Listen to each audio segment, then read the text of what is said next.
Assalamualaikum warahmatullahi wabarakatuh. Perkenalkan, nama saya Muhammad Rifki, mahasiswa semester 6 dari program studi pendidikan matematika. Video ini saya buat guna memenuhi tugas dari mata kuliah statistik berbasis informatika.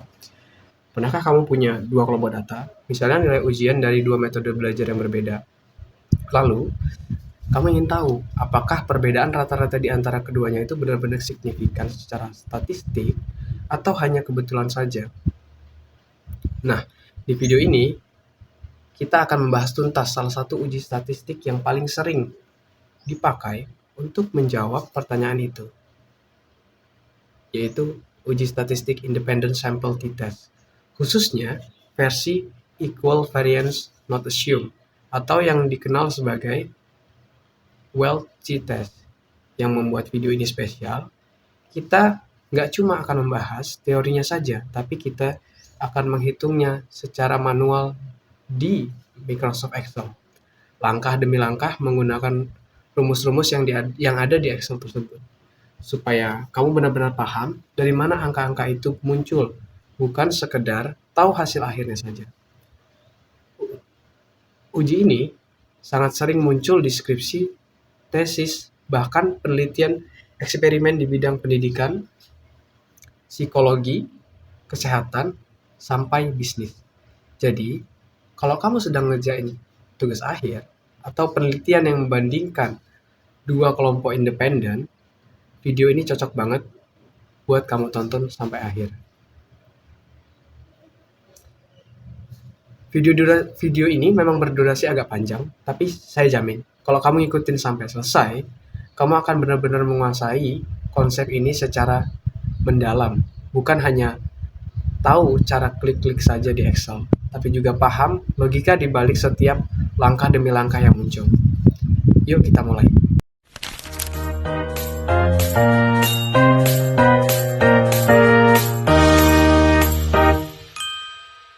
Nah, sebelum masuk ke bagian jenisnya, mari kita mundur sedikit pahami sebenarnya apa sih fungsi uji T itu secara umum.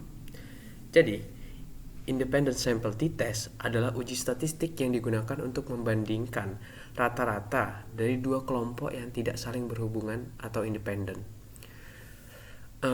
Contohnya, seperti kasus kita hari ini. Kelompok siswa yang belajar dengan media game dibandingkan dengan kelompok siswa yang belajar dengan metode konvensional. Kedua kelompok ini berisi orang yang berbeda, jadi disebut independen, bukan berpasangan. Intinya, uji T ini menjawab pertanyaan sederhana. Apakah selisih rata-rata yang kita lihat di data itu cukup besar untuk dikatakan signifikan secara statistik, atau selisih itu biasa saja, hanya terjadi karena faktor kebetulan dalam pengambilan sampel. Nah, sebelum masuk ke pembagian jenisnya, kita perlu paham dulu sebenarnya ada berapa jenis independent sample t-test itu. Jadi, secara umum ada dua jenis. Yang pertama adalah equal variance assume. Ini dipakai kalau variance atau sebaran data dari kedua kelompok itu sama atau homogen. Dan yang kedua, ada equal variance not assume, alias Welch t-test yang akan kita bahas ini. Ini dipakai justru ketika variance kedua kelompok tidak sama, alias tidak homogen. Nah, kenapa perbandingan ini penting? Karena kalau kita salah pilih jenis uji, hasil perhitungan standar error dan nilai T yang kita dapatkan bisa jadi kurang akurat, dan kesimpulan penelitian yang kita ambil bisa salah arah. Coba kita lihat di file Excel yang sudah saya paparkan berikut. Di file yang kita akan bahas ini, sudah dilakukan terlebih dahulu uji homogenitas varians, dan hasil yang menunjukkan bahwa varians kedua kelompok tidak homogen, karena itu dipilih Welch t-test. Bedanya dengan uji T biasa, Welch t-test ini tidak menggabungkan varians kedua kelompok menjadi satu. Sebaliknya, standar error dihitung secara terpisah. Untuk masing-masing kelompok, ini membuat hasil estimasinya jauh lebih akurat ketika sebaran data dari kedua kelompok itu berbeda jauh. Singkatnya, ingat rumus praktis ini. Kalau varians beda jauh, pakai Welch. Kalau varians relatif sama, baru pakai uji T yang standar. Kurang lebih begitu. Nah, selanjutnya adalah Kita lihat narasi kasus yang ada di file berikut. Di file ini, seorang peneliti ingin mengetahui apakah terdapat perbedaan rata-rata nilai post-tes matematika antara siswa yang belajar menggunakan media pembelajaran berbasis game atau game-based learning dan siswa yang belajar menggunakan metode pembelajaran konvensional. Sebanyak 15 siswa kelompok A diberi perlakuan media pembelajaran berbasis game. Sedangkan 15 siswa kelompok B diajar dengan metode konvensional. Kemudian keduanya diberikan post-test dengan soal yang sama. Setelah data post-test dikumpulkan, terlebih dahulu dilakukan uji homogenitas varians untuk memeriksa apakah kedua kelompok memiliki varian yang sama. Terlebih dahulu dilakukan uji homogenitas. Nah, di sini uji homogenitas varians dilakukan. Nah, berdasarkan hasil uji homogenitas, diperoleh bahwa varians kedua kelompok tidak homogen. Selanjutnya, setiap uji statistik itu selalu dimulai dengan merumuskan hipotesis. Ada dua hipotesis yang kita tetapkan di sini. Yang pertama adalah H0, tidak terdapat perbedaan rata-rata nilai post-test antara kelompok A dan kelompok B. Dan H1 atau alternatifnya, terdapat perbedaan rata-rata nilai post-test antara kelompok A dan kelompok B. Kita juga menetapkan taraf signifikansi di sini, dinamakan sebagai alfa, di mana taraf signifikansi di sini adalah 0,05 atau 5%. Angka ini adalah standar yang paling umum dipakai dalam penelitian sosial dan pendidikan. Artinya, kita memberikan toleransi kesalahan sebesar 5% dalam pengambilan keputusan. Nanti, di akhir video, kita akan bandingkan hasil perhitungan kita dengan angka 0,05 ini untuk menentukan apakah H0 kita tolak atau kita terima. Nah, itu untuk bagian yang hipotesisnya. Selanjutnya, kita akan melihat data penelitiannya di sini. Nah, kita lihat nih data penelitiannya. Terdapat berapa banyak data di sini? Terdapat 15 data. Kan? 15 data untuk kelompok A dan 15 data untuk kelompok B. Di kelompok A itu adalah media pembelajaran berbasis game. Kita punya 15 data tadi, nilai post-testnya dengan rentang nilai dari 68 sampai 100. Dan kelompok B, metode konvensional, nilainya berkisar 61 sampai 80.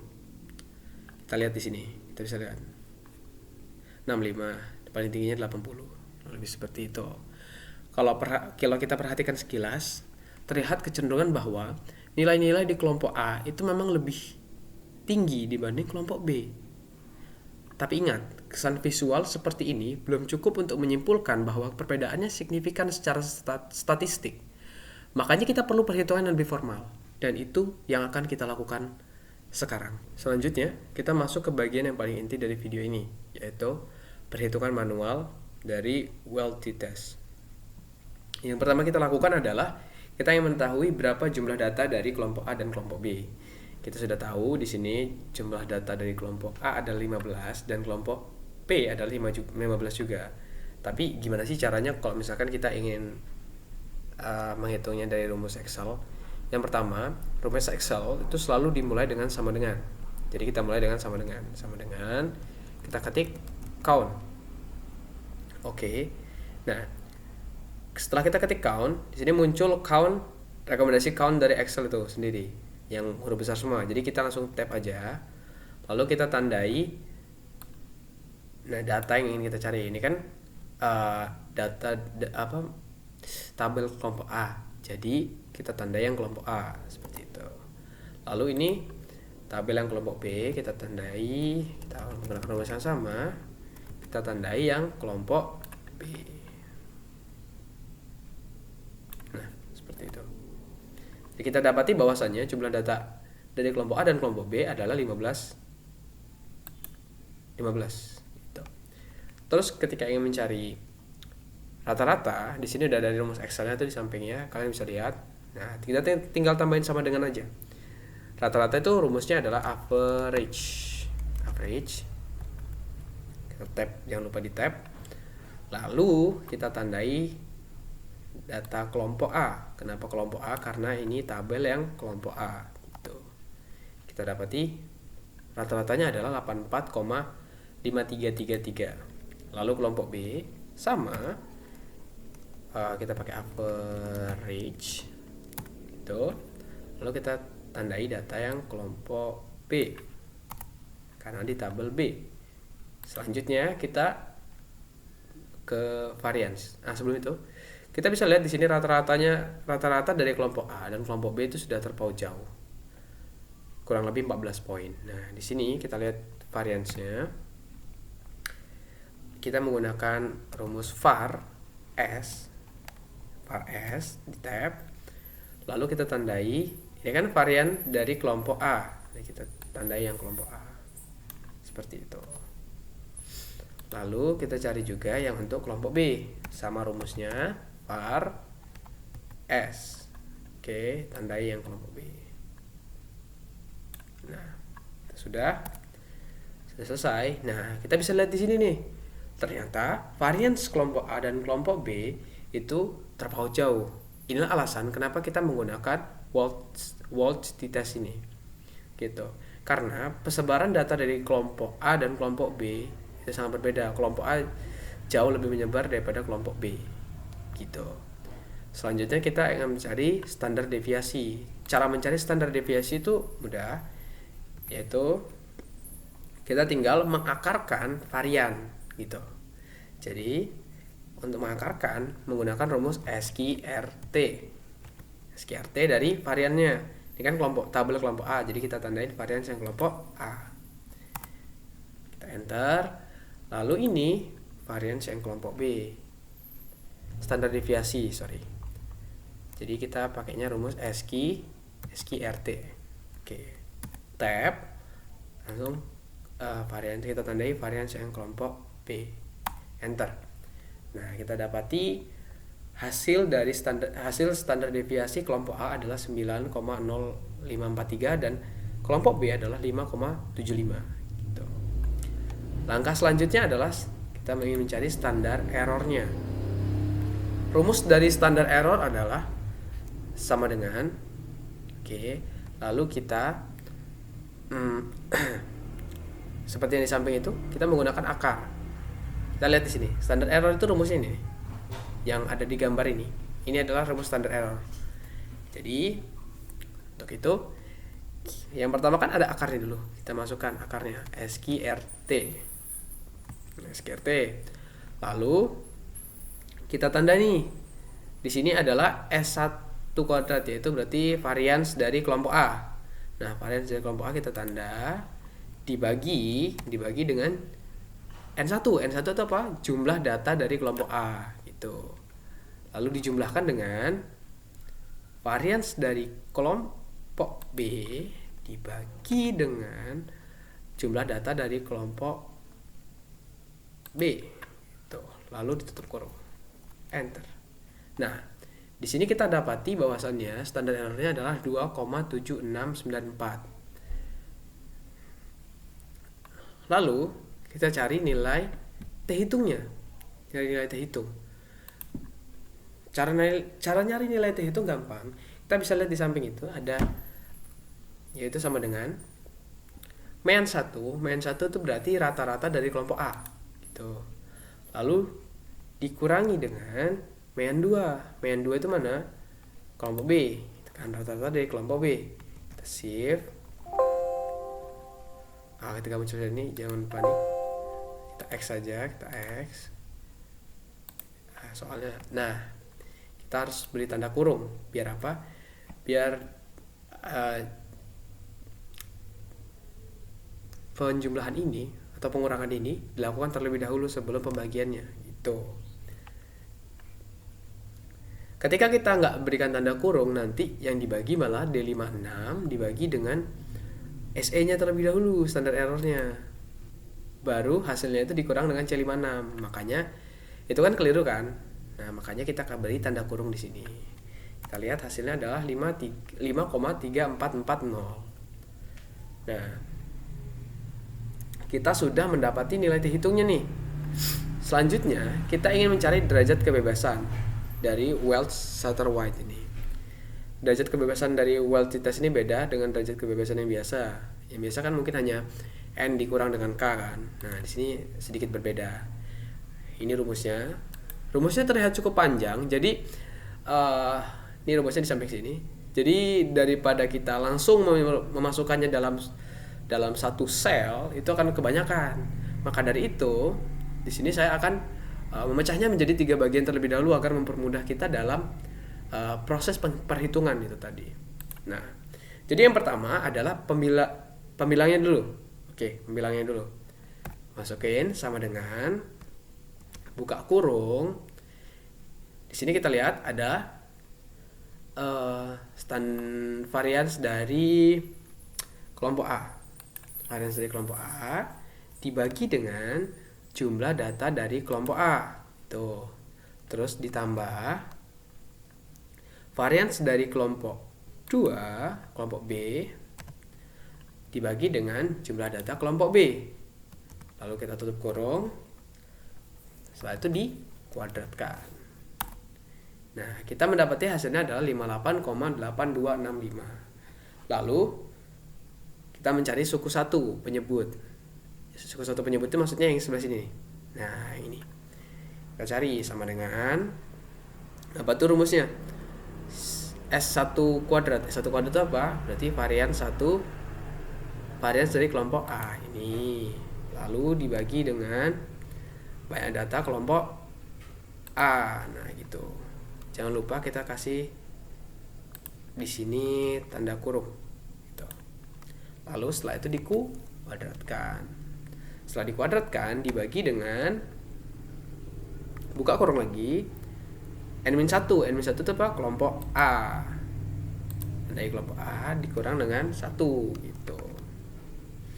Nah, setelah kita dapat rumus ini, setelah kita tulis, kita enter saja. Kita dapat hasilnya adalah 2,1336. Selanjutnya untuk suku 2 penyebut. Yang bagaimana? Bagian ini. Kita sama dengan lagi buka kurung, lalu kita tandai varians dari kelompok B. Varians dari kelompok B dibagi dengan jumlah data kelompok B. Setelah itu dikuadratkan, dibagi dengan buka kurung lagi jumlah kelompok B, jumlah data kelompok B dikurang dengan 1. Nah, kita dapat hasilnya adalah 0,3471. Nah, di sini kita udah dapat nih nilai ketiganya. Sekarang tinggal kita gabungkan. Jadi, kita langsung klik di sini sama dengan pembilangnya dibagi dengan buka kurung suku penyebut 1 ditambah dengan suku penyebut 2. Dapat nilainya adalah DF-nya 23,7134. Nah, kenapa sih kita perlu mencari DF ini? Jadi, karena DF ini menentukan bentuk kurva distribusi T yang akan kita pakai sebagai acuan pembanding. Semakin besar DF, kurva distribusi T semakin mendekati distribusi normal. Jadi itulah gunanya kita mencari derajat kebebasan Welch-Satterwhite. Nah, sekarang kita sudah punya nilai T hitung dan derajat bebas. Waktunya menghitung 2 angka pembanding terakhir. Apa nilai 2 angka pembanding terakhir itu? Yaitu nilai T kritis, yaitu T tabel dan P value. Gitu. Untuk mencari T kritis dan P value ini, kita menggunakan Excel karena DF kita kan koma-komaan ya. Nah, gitu. Jadi kita menggunakan rumus TT inverse 2T ini tab, lalu kita masukkan derajat kebebasan kita kan 0,05. Nah, terus DF-nya berapa? DF-nya sudah kita cari tadi. Nah, ini hasilnya. Lalu kita cari p-value. Kita pakainya T-dis di sini. T-dis 2T. Nah, kita cari menggunakan absolute T. Di sini kan nilai T hitung kita udah positif ya, jadi nggak perlu kita cari absolutnya. Tuh. Koma, df nya mana tadi? Ini. Enter. Nah, didapati hasil yaitu 0,002. Nah, dari dua angka ini kita bisa mencari nilai dari perhitungan kita. Sekarang kita udah punya nih dua nilai penting, yaitu nilai T kritis, T tabel, dan p-value. Kedua nilai ini yang kita gunakan untuk menarik kesimpulan apakah H0 diterima atau H0 ditolak gitu.